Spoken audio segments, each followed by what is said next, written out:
Eccoci qua alla periferia di Orilatino, c'è pure una casa dietro, una bellissima Domus de Llanos sull'Adere. Qua. Immancabile Apigedda, molto bella.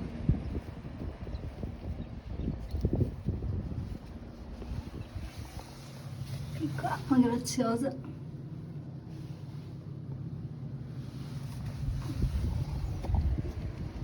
Soprattutto molto bellina la parte dove poggiava la copertura, c'è lo scolo dell'acqua e poi di lato non c'è altro. Non si ci sono coppelle, cose di questo genere. Questa è la roccia che si vede vicina.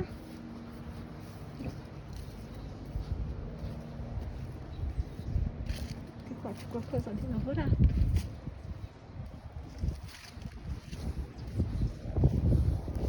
Bella particolare, carissima.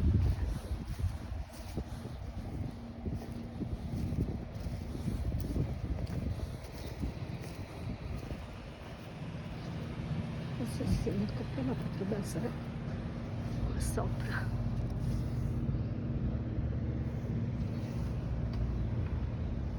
Adesso faccio il giro, vedo se c'è qualcosa di carino da vedere.